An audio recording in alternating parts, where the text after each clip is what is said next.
Welcome to Stories of the Lockdown, a podcast by India Spent and Nicola Associates. Here, we seek to shed light on women's narratives during COVID-19. The pandemic has disproportionately affected women, deepening pre-existing gender divides and setting back gender equality. While each episode will have a different sub-theme, the broader focus will remain on women and their lives under the lockdown. For today, I, Priyal Mundra, will be your host. I am joined by Ms. Shruti Venkatesan, co-founder at Quab. Hi Shruti, how are you doing today? I'm doing really good, Priyal. Thank you so much. So, tell us a little bit about yourself, about Quab, and how did it all come into being?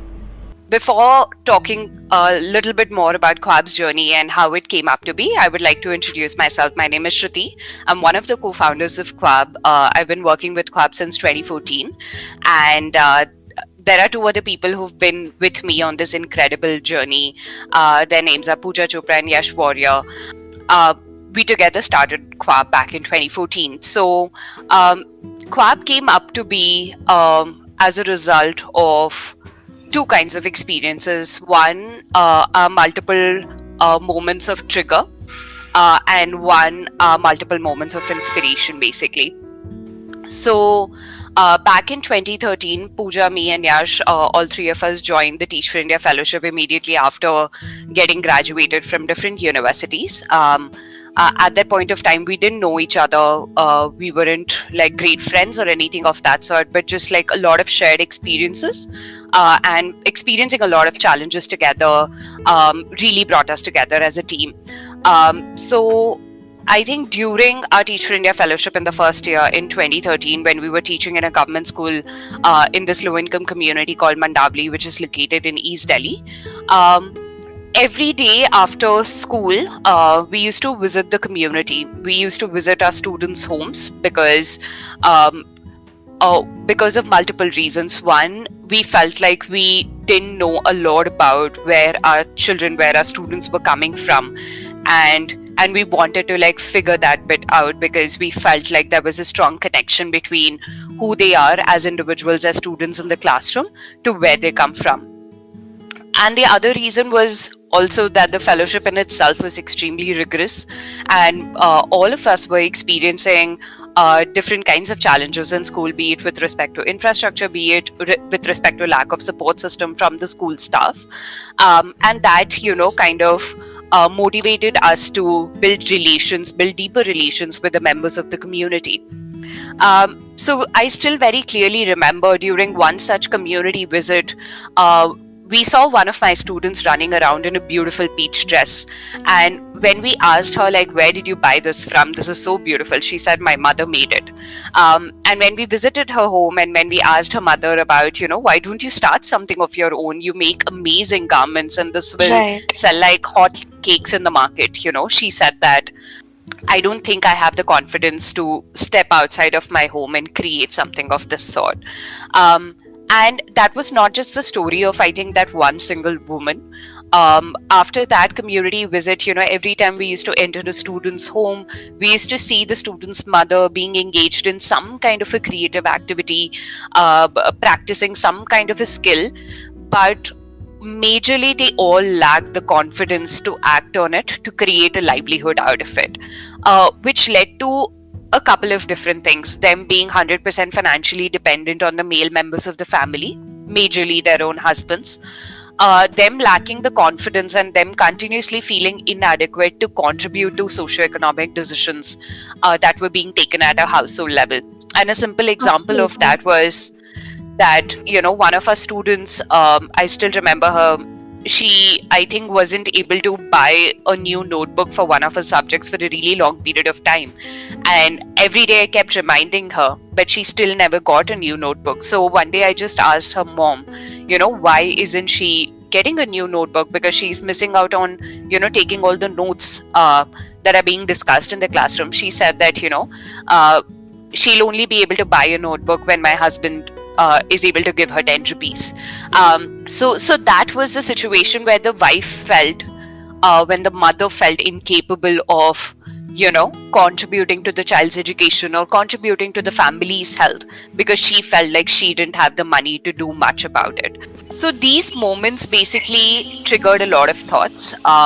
we didn't know the direction that we wanted to move ahead, but we definitely wanted to kind of work with the mothers of our students, because we were teaching in an all-girls school, in an all-girls classroom, and for us, we've grown up uh, with like seeing our mothers being our role models, and they had set very strong examples in our lives, and we knew that we were wherever we were at that point of time because of seeing them grow up as independent and strong, empowered women. And we knew that if we could create that kind of an ecosystem for the mothers of our students also in the future will grow up to be like strong, independent women. So these were the moments of trigger, and then came the moments of inspiration. So in December 2013, we visited Colonia. We visited Barefoot College as part of our Teach for India retreat, mid-year retreat. And I don't know if a lot of you know about Barefoot, but basically, Colonia is this village that has now become like a self-sustainable unit where the people of the community manage different kinds of local grassroots level businesses that add value to the entire community, and everything is run by the local community irrespective of the kind of education that they've had access to. And even though the concept was started by Bunker Roy, his wife, but now a lot of the work has been taken up by the community, and a lot of those structures have become fully sustainable. So there we met these incredible women who were making gorgeous products, handcrafted products, using whatever materials that they had access to. And that was when I think Pooja, me and Yash realized that, like if people living in like rural areas in our country that don't have access to a lot of the comforts that maybe, people living in the urban areas have, but still they are going above and beyond and setting such a strong example for the country to look up to, and creating such kind of self-sustaining structures. I think that was a very, very big moment of inspiration for us. And that was when we realized that this is something that we need to get back to the community of Mandavli, and create like a self-sustaining model that one day can be run by the women themselves. So I think just like clubbing the moments of triggers with the moments of inspiration gave birth to Quab. What Quab is, basically it's a hybrid model that through its grassroots level livelihood initiatives in the community of Mandavli is actively working towards financially empowering the women of the community, so that one day when this woman has money in her hands, she can then channelize that money into the welfare of her family, the community, and her own self, which is extremely important. So that was the idea with which Quab started. And I think over the years we've evolved from being like a very, very holistic model focusing equally on knowledge, skills, as well as livelihoods, to now becoming an organization that sees skill development as well as knowledge training as a means to earn livelihood. So the entire focus has shifted towards livelihood generation. So, yeah. I think the entire story was it was amazing to hear, and especially what you said about women being dependent on men for the smallest of resources in families is true for so many women across the country.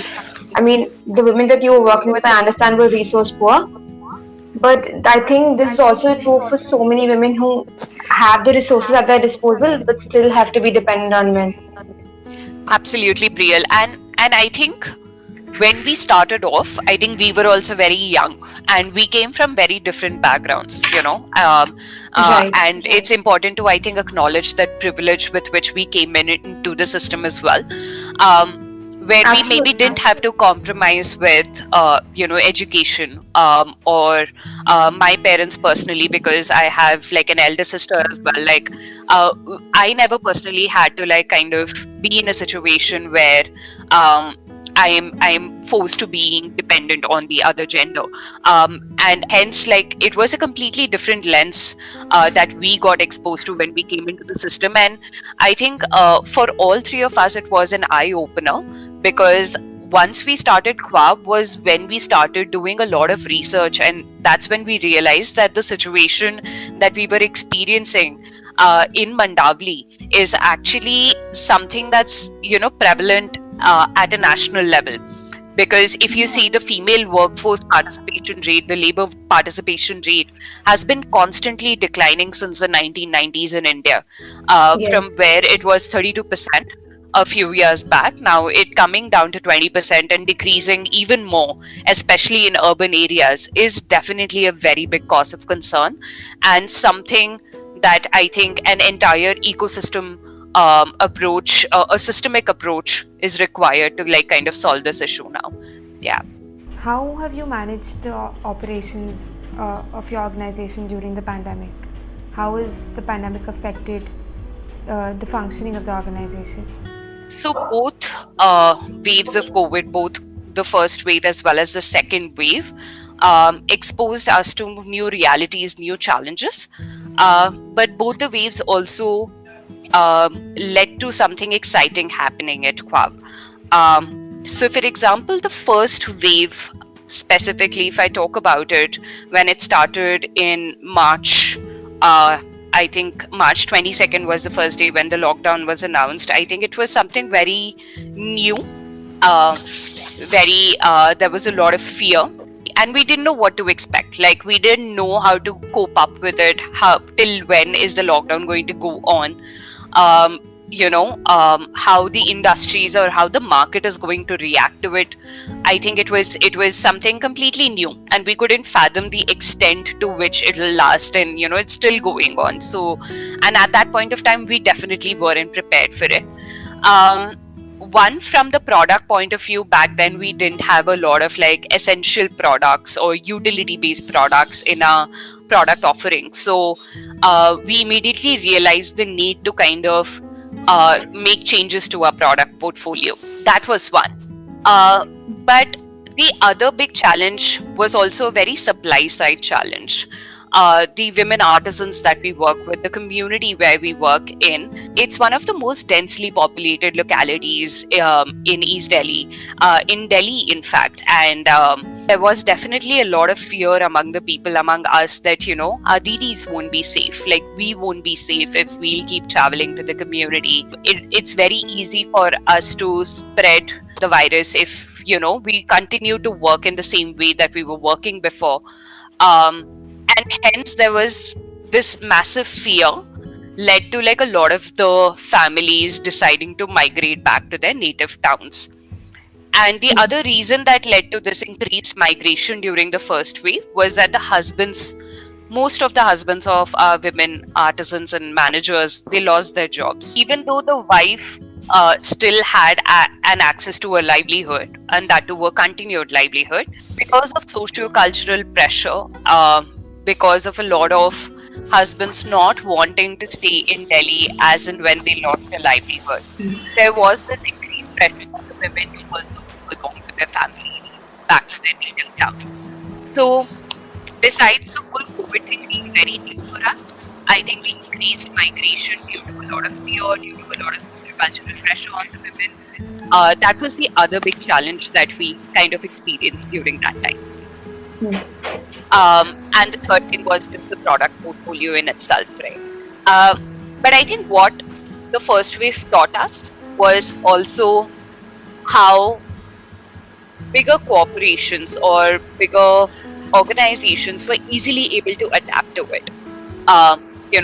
So many companies were very easily able to switch to work from home models or decentralized ways of working, or were able to implement like tech-based systems in place so that employees could work from home and they could work from home without any issue. And these were some of the learnings that we wanted to implement at Quab as well.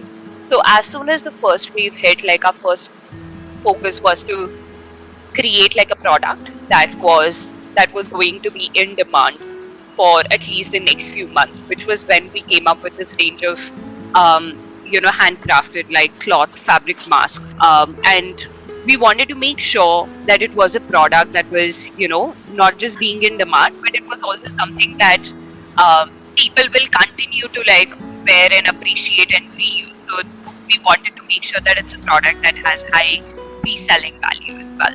But in order to be able to create that product and sell that product during those times, we wanted to make sure that our women are ready for it. So all those women who stayed back and who were in Delhi back then very quickly agreed to adapt to like a work from home system. And the only way that they were able to do that was by learning a lot of, tech based systems. Because I'm assuming that because of the model, like a lot of such models are contact based, and now Absolutely. that is exactly what you can't do. You can't sit together in a group of 10, 20, 30 people. You can't sit together and work. So shifting that, and for them to just acquire a new set of skills to shift to this model is exemplary. Absolutely. Yeah. And in fact, like the masks idea came from the Didis, and they only came up with the solutions of how can we go about producing these masks without coming together at the center. So the whole idea of creating like decentralized groups where each locality or like a cluster of houses that has like 4 or 5 artisans will meet only one person who will continue to give those 4 or 5 women feedback on the product that they were making, materials, all of those things, so that the group doesn't have to meet in large numbers together, but they can meet in very small groups and still be in touch with each other and make sure that the product that's coming out of those processes is a good quality product that the consumer can consume. So that was one. Second was just communication. I think at Quab we are so used to always sitting together and having these large group meetings. Suddenly moving to a place where we couldn't do that was a very big challenge for us, because conversations on calls, even conference calls, like isn't that compatible for us. So that was when all our Didis, especially the managers, and when I say managers, they are also women of the community who've been there with us for a really long time, and they head majority of the business functions for us. So they learned Zoom, they learned Google Meet immediately, and what that led to was we could very easily and seamlessly have these weekly check-ins where we could see each other's faces, and that I think gave a lot of relief to the women. So even though the first wave was something new, there was migration, there was a lot of like socio-cultural pressure. We had to like kind of revamp our product portfolio, but what it brought was basically an attitude that we need to adapt to these changes very, very quickly and seamlessly. The work from home models where production could happen from homes very easily, and that is something that we're still continuing with. And the third bit is just like acceptance of technology. I think that was the biggest thing that's still enabling us to work at the pace at which we are. The second wave was very different. The second wave I think was challenging because the extent to which COVID affected Delhi was a lot more deeper this year, and not just like Delhi's population, but like I know that a lot of us, for example, like Khwab's entire leadership team, me, Pooja, our entire families, like we were down with COVID for quite some time. During that time, during the months of April and May, when this was happening, our Didis definitely had to manage operations all by themselves. And I think what that showed us was just immense amount of strength and courage, where they figured out solutions, and we are very happy that they are in a place where they are able to sustain the organization despite of what's happening at the leadership level.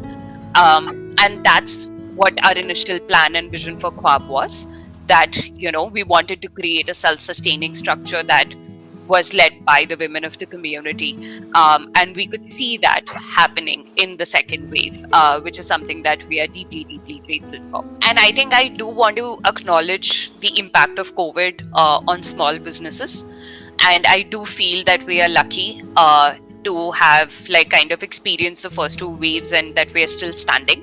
But I also want to definitely mention that we don't know how things are going to look like moving forward. So, because COVID has deeply affected not just the handicraft sector, the handloom sector, but small businesses in general. So, but I think the one reason that keeps us going is just the strength and determination that DDs have shown. And because, after the first wave got over, when there was reverse migration again, all our DDs came back. They saw that, even despite some of them leaving, Quab didn't stop its work. And that set a very strong example for them that I think created a sense of very strong security as well. So all the people who had migrated back to their villages during the first wave didn't do that during the second wave, which also kind of established a sense of resilience and courage amongst the community. I also wanted to talk a little bit about, the participation of women at Quab. Has the pandemic increased those numbers, decreased those numbers, and how are they faring pre-COVID to now? Especially after we've seen the second wave. So Quab is currently working with close to 35 women in the community, directly working with close to 35 women in the community through both its social enterprise as well as the not-for-profit entity. And we've also enabled some of the women in the community to start up their own businesses, including a boutique as well as a tiffin service. So when I talk about these women, I'll talk about all of these women together. Because we've been working with them for quite some time, I think even before COVID hit, we were recording all of this data in terms of what was their average savings, what did their average income look like, how much were they contributing or channelizing back towards the family welfare. And we realized that, with whatever they were earning between an average of 3,500 rupees to like a 6,000 or 7,000 rupees a month, they were able to easily save up to 1,000 to 1,500 rupees a month, and because their family income had increased by a good 45 to 50% because of them earning that kind of income. What we also saw was that they were almost channelizing 75 to 80% of their income directly towards like family welfare. And when I break down family welfare, that primarily includes health, sanitation, education, and basically all things that come under the category of food and cooking. Which was great because we could see like a direct, value addition that's happening because of them earning that income. We could see their kids having access to better quality education. We could see the family's health improving over a period of time. We could see the woman getting more confident to kind of focus on her own health, which initially she used to always put at the back end. So all of those things were happening. And even before COVID, 90% of our women had 100% control over their earnings, which was another great metric because we could see that over the years how that number had changed, where initially in the first few years they had to give 100% of their income to the family or to the male members of the family, but once they got their bank accounts opened, all of those things changed, where they had 100% control over their earnings and their families also started respecting them for it. I think what COVID changed was just a very, very deep change in the family's mindset towards what the role of the woman is in the family. I think initially when these women started working at Quab, I think their husbands, their children, or their larger families were okay with them stepping out for a few hours and doing something with the skills that they had. But I wouldn't necessarily say that the larger society respected their work, because for the longest time we used to hear Didis tell us that, Didi, when I step out of the homes, people taunt me. They tell me that, how can I be so selfish that I'm leaving my children behind for a few hours, that I'm not there on time to cook meals for my husband. A lot of our Didis used to tell us that, and we realized that I think people had accepted that they are getting in like a few thousands of rupees into the family, but they never really respected their work. And I think COVID really changed that, because when the husbands lost their jobs and the women who stayed back and who focused on earning, they were the ones who supported their family, the entire family financially for a good 6 to 8 months till the time their husbands got their jobs back. And that really changed the children's outlook towards their mother, the husband's outlook towards the wife, the in-laws' outlook towards the daughter-in-law, because they now started seeing her as someone who had every right to make important decisions for the family. So I still remember Didi coming up to me and saying that, Didi, now, because my husband is at home right now, he takes care of all the cooking because he knows that, by the time I'll reach back home, I'll be tired. So he makes a cup of tea for me and he makes the dinner because he understands that I'm the one who's getting money into the house right now. And I think that was very, very powerful hearing that, because we realized what it meant for these women and the amount of pride that they had in themselves, because suddenly from just seeing themselves as someone who's doing a part-time job to someone who's sustaining an entire family, I think changed their own outlook towards themselves. So I think a lot of socio-cultural changes happened because of COVID and because of the women continuing to earn during such a time. So you mentioned how the men of the families, after they lost their jobs, women became the bread earners. How has that shift in socioeconomic status helped women?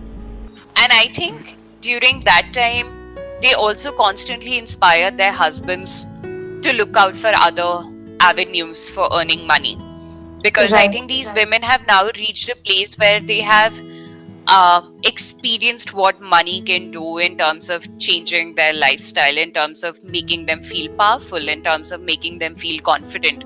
And they definitely don't ever want to go back to a place where they don't have money in their own hands.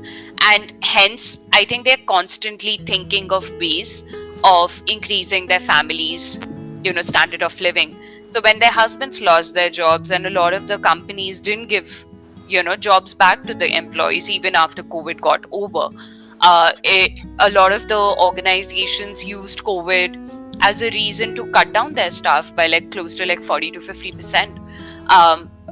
Especially the hotel industry, the tourism industry. So, and a lot of these husbands work in such kind of industry. So when they didn't get their jobs back, the wives, the mothers, our didis were the ones who were constantly inspiring them to kind of look out for other avenues, because they understood the importance of both partners being equally invested in this process of raising a family. So I think that also changed, because during the pandemic, I think the wife's participation in terms of, matters of loans, repayment of loans, and just all of these difficult decisions that initially, even when they were earning, they were not included in. I think that also changed, because now the wives were okay, if this is the loan that we need to take, I need to figure out a way of repaying this loan along with my husband. So let me take active interest in this as well. So I think that was also something which was very interesting to see. Another thing that I really wanted to talk about is how the pandemic has affected women entrepreneurs. Absolutely. I think not just during the pandemic, it was the case before the pandemic as well. And I think slowly things are changing, slowly things are moving in the right direction, but we're still far away from where we need to be. I think if we look at the statistics, we know that women entrepreneurs in our country are one very few as compared to our male counterparts. But beyond that, we also know that women entrepreneurs face a lot of challenges, especially with respect to garnering support in terms of financial resources, the right kind of mentorship. Even, a lot of the times as entrepreneurs, we've experienced challenges because we don't currently have a full-time male person working with us. So even vendor relations, just managing the supply chain also used to sometimes become a bit of a struggle because the industry that we are working is very, very male dominated, to be very honest. So I think it was definitely challenging before the pandemic as well. But luckily, over the last few years in India, with the whole startup ecosystem getting a lot of push, with the whole incubation programs and acceleration programs getting a lot of push, there have been some great organizations that have been doing incredible work. One such organization is Unlimited India, that has helped us massively in our, in this journey of us. To kind of give us the right kind of skills, to help us develop the right kind of mindsets, and to help us out with even like financial as well as non-financial resources while we were young and starting up. So I think just like more such organizations creating more such quality programs, one would be like definitely the need of the hour, and I'm seeing that happen. But it will still take time for this whole industry, for this whole startup industry to become a little bit more matured in India, especially from the point of view of women entrepreneurs. But besides that, like I think one of the biggest challenges that we as women, and not just as entrepreneurs, but women in any roles, professional roles, experience is the constant dilemma that we have to experience as individuals of juggling between our professional lives and our personal lives. And I'm sure the kind of challenges that Pooja and I experienced during COVID, I'm sure those were very similar challenges that our Didis experienced, the women who were running the boutique or the tiffin service experienced, that, they have to constantly think about, we had to constantly think about our families, we had to prioritize our families at times when they were unwell, and constantly thinking about work while doing all of this. Definitely takes a toll on our mental as well as physical health, and I think that is something that will take a lot of time for it to change, because I think it doesn't only require a massive change in our own outlook towards how we perceive our roles within our families, in our personal lives, but also how other people perceive their own individual roles in their individual families. So I think again a very systemic shift is required in this. But this is something that I've heard so many women talk about how when they had to move to work from home models, it was a very big struggle for them to cope up with the pressure of working from home while catering to the needs of the family. So that's definitely like a very big issue that I think COVID has brought to light, that I feel we as entrepreneurs definitely experienced at different points of time. Yeah. The lines have gotten blurred for sure in terms of what's like personal, what's a personal space and what's a professional space.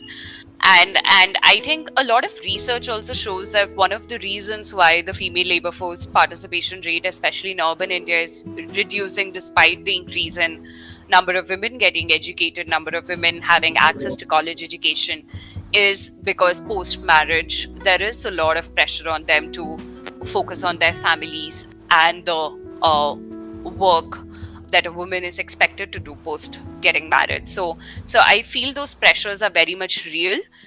They've been documented. There is a lot of research that shows that it directly impacts a woman's role in the workspace. And I think as entrepreneurs, with the kind of like uncertainty and the kind of constant pressures that we have to deal with the limited resources that we have, I think these pressures just become double, I think. So moving on from that, how do women manage to upskill themselves in a competitive industry like garment making?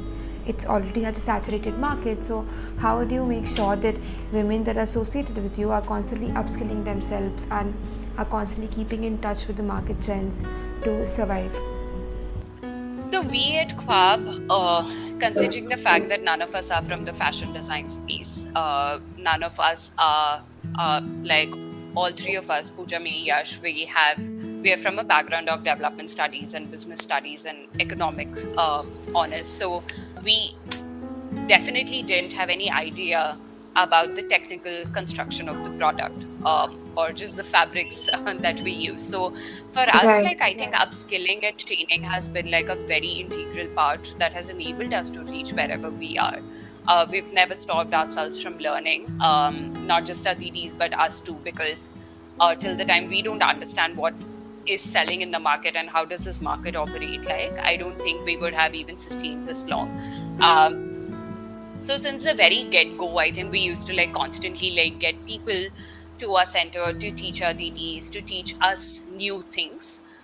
We used to constantly go out for like exhibitions and stalls where we used to look at what other people are creating, learning from them. We used to do a lot of exposure visits for the women so that they could visit these markets, they could visit other organizations, see how things are being made and understand. And we also, like last 2 years, we've been going through this intensive training program with another partner organization where they're teaching us the technical constructions of how a product is made, how can you do the drafting process really well, what are the different machines that you should be using for the different products that you're making. So I think all of that technical information has definitely helped us. How COVID kind of inhibited these was that we couldn't go to any stalls, exhibitions, the markets were shut, exposure visits couldn't happen, a lot of these training sessions couldn't happen. But I think this was also the time where we came up with like a completely new range of products, and how we were able to do that was, one, extensively leveraging technology. I think YouTube and Pinterest, I think these are places where our DDs are not just, using them to look at what other companies are creating, but are also leveraging these platforms to understand how these products are being created. For example, if we have a certain kind of a design idea, for example, we very recently came up with our first ever garment, which is a kaftan, and we were very nervous about coming up with garments, because we were always more inclined towards creating other kinds of handcrafted fabric-based products, but never garments in specific. So our DDs were very nervous about it, although we had a design in place and although we had fabrics in place, but we still weren't very sure about the construction of the garment. And YouTube came to our rescue because there were so many video resources that were up there that taught us how the garment could be seamlessly constructed. And then DDs definitely used their own know-how and their own understanding of garment construction to improvise. So I definitely feel technology has helped us to like kind of upskill ourselves during this time. Not just upskill, but also like sell our product and get like a good response in terms of be it feedback through platforms like social media such as Instagram. So I feel like everything has gotten like digitized over a period of time, which is a great thing because dissemination of knowledge in terms of training sessions became so much more easier because DDs could just share YouTube links with each other that, hey, this is how I'm making it. Why don't you also try? So it became so easy for them. But again, like, we had to move back into like a contact-based system for a while.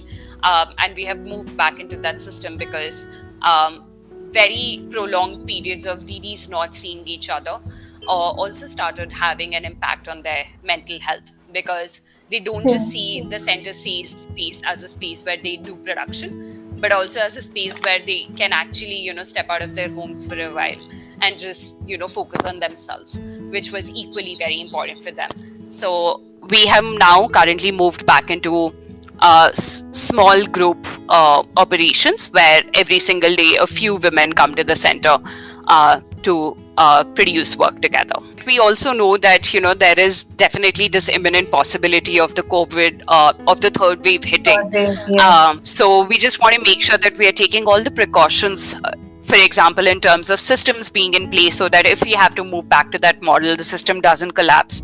But also all of us getting vaccinated, 95% of our DDs are vaccinated already. So that gives us a lot of hope that, things will be better in the coming months for sure.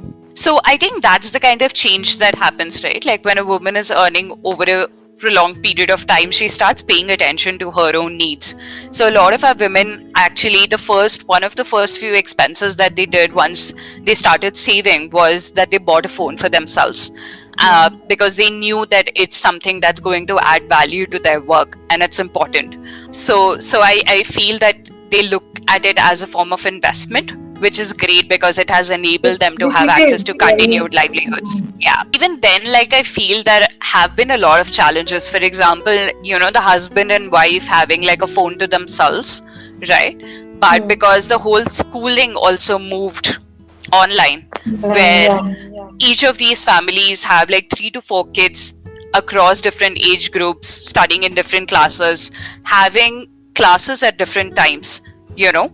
That also led to a lot of pressure at the family level, because a lot of kids missed out on this education because the families didn't have access to enough phones. And during this time, like, definitely, like, mothers being mothers, like, they were the first ones to give up on their phones if their kids needed it. So I also feel we experienced a lot of that also during the pandemic. So despite them having smartphones, it wasn't like it was accessible to them 100% of the time, but like still better than not having one, for sure. Finally, I would want to talk to you about what's the business model at Quab like, and where do you see it in the future? What's your vision for where you want Quab to be? So we have this crazy vision of Quab becoming a self-sustaining social enterprise at the grassroots level, which is run by the women themselves, creating sustainable livelihoods for 500 women of the community in the next 5 to 10 years. And how this can be achieved if we explore multiple avenues of livelihood generation through different pathways, not just the 1 or 2 pathways that we are looking at right now, that have the potential of creating localized livelihoods for the women, alongside connecting them with the rest of the world. So looking at businesses, at local businesses that have the potential to go global. So for Quab brand also, we have a very similar vision that we wanted to become a global brand. We wanted to cater to socially conscious consumers who are not just in India but across the globe. We wanted to become a 50 crore business. That's the kick-ass vision that we have, and I don't know how much of it we'll be able to achieve, but I think the whole process of creating a vision is that it's a larger than your life kind of a story, and it's a dreaming process that you start very early on. And I'm sure that in the next few years we'll be joined by a lot of other people who believe in this vision and who'll help us take it forward. So that's the plan. And to be able to achieve all this, I think a couple of things that we need to constantly keep in mind is, in order to grow as a sustainable enterprise, we definitely need to become more tech driven, for sure. And this is something that has been coming up throughout our conversation. I don't think the effects of the pandemic, a lot of it will get reversed. I think a lot of the market spaces will continue to move forward the way they have been, and COVID has accelerated people's interest in just online spaces and tech-driven models. And I think that's how the entire industry and market is going to evolve. So I think we definitely need to go in that direction. So for us, looking at e-commerce platforms, looking at building up our own e-commerce presence, our social media presence, I think just all of those things will be very, very important. And in order to make sure that our women are capable enough to drive these functions all by themselves, we need to make sure that we are constantly upskilling them and getting them to a level where they are able to run these operations very, very independently. So I think the focus has to be equally on both the demand side as well as the supply side. And I think the second bit that we are very, very thoughtful about is just what we are creating. I think the businesses of today are definitely a lot more cognizant about just the environment around us, and how whatever we create shouldn't be degrading that environment around us. So we definitely want to be more conscious in terms of producing products that are eco-friendly, that are adding value to our customers, that are utility-based, and that are ethically created. So I think a lot of focus is going to go towards building a value chain. That is something that we are at a deeper level extremely proud of. So I think that will also help us to move forward and cater to a very large, I think, audience in the future, because very slowly I feel individuals transitioning towards an economy, towards businesses, towards a lifestyle that is more sustainable, that is more socially conscious. So that's the other thing for sure. And I think the biggest thing that we take pride in is how far they've come. And we know that at the end of the day, we are a startup. We know that we are daring to go sustainable, to sustain ourselves as a social business, which is not easy, definitely not easy, because we have to constantly keep the social impact of our work. We have to prioritize that over profits. So So we can't technically operate as a regular business, and that creates a lot of challenges as well. So we know that it's a startup at the end of the day, and there might be a day when we fail, and when we shut down. Might like there is a possibility, and we need to be open to that. But I think what we are really, really proud of is just the amount of courage that these women have, because we know that no matter what, they will never stop walking on this path of financial independence, and they will create those avenues for themselves, something which we've seen over the period of time. So I think that is something that we are very, very excited about as well. Thank you for taking the time to speak to us today. I believe our listeners will find it extremely informative and enlightening. With that, we come to an end of this episode. If you want to learn more about Khwab's work, log on to khwab.shop. I repeat, khwaab.shop. If you like this podcast, then please do share it with the others and subscribe to never miss an episode. Thank you so much for listening.